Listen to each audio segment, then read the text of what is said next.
This is for entertainment and educational purposes only. Just shizzies and giggies. I saw something funny on the internet and I wanted to share it with my friends. Concept number one I refer to as avoid stepping on the landmines. This is where you don't want to throw away your life wastefully.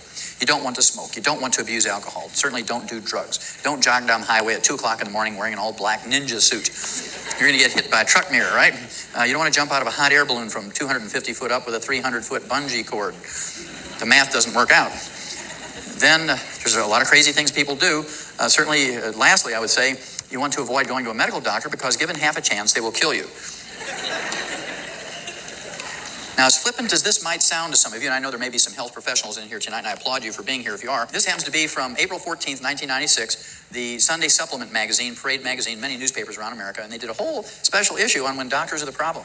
Now, I've been talking about this for 25 years, and so they're kind of, 25 years late, but better late than never in this case. In January 13th of 1993, January 13th, 1993, Ralph Nader came out with the results of a 3-year study on hospitals and deaths and infections and injuries that occurred in those hospitals, 1,500 pages, and there's all kinds of things that he said, but I'm going to give you one of the bottom lines, which just was a shocker to me. He said, quote, 300,000 Americans are killed each year in hospitals alone as a result of medical negligence, unquote. 300,000.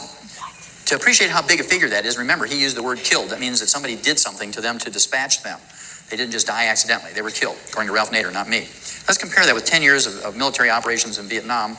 And over that 10 years, we had lost 56,000 military personnel for an average of 5,600 a year. And for these military losses, millions of people poured out in the streets and protested. We had political anarchy the last 3 years of that 10-year war.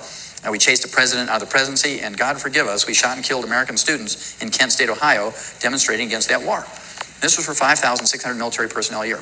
Now comes Ralph Nader and says, here's one profession or one trade who kills 300,000 Americans a year through negligence, and you can't even find a crazy street preacher out here in any corner protesting it.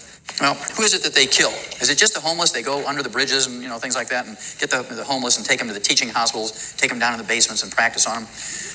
It's not that simple, of course. It's a little more complicated. Let's see. We got 600 or plus people in here tonight.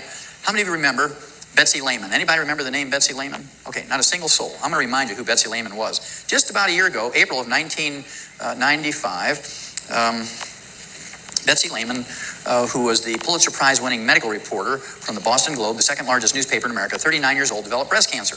And she sat down by her computer and scientifically examined all the cancer treatment centers in the world, not just her own hometown. And she looked at the successful ones and who had terrible safety records and who was on the cutting edge of research for breast cancer.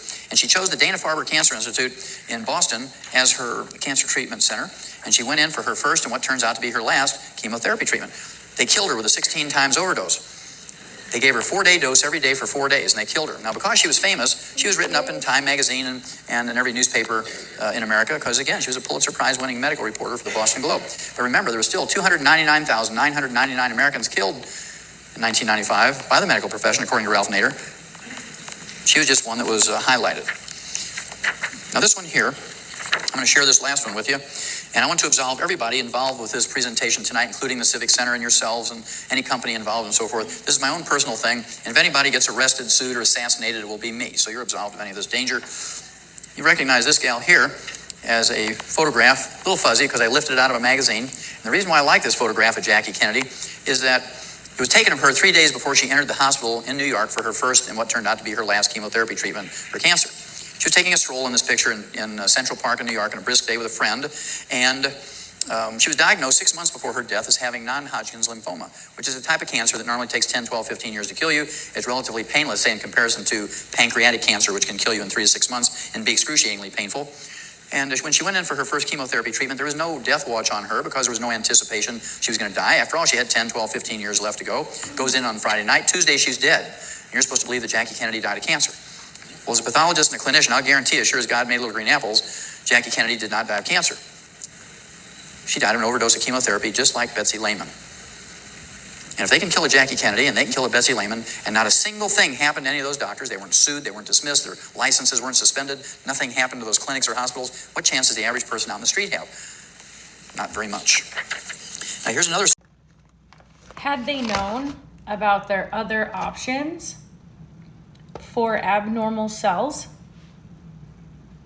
if you have abnormal cells and you don't want to be a statistic, like that guy was talking about.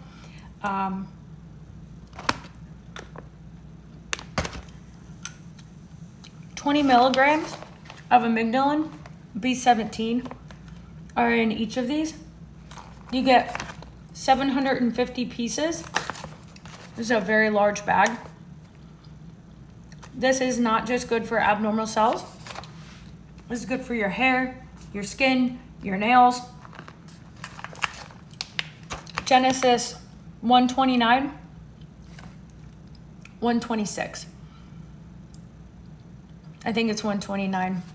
God said he provided us all the food of the earth to eat, all the food and all the seeds.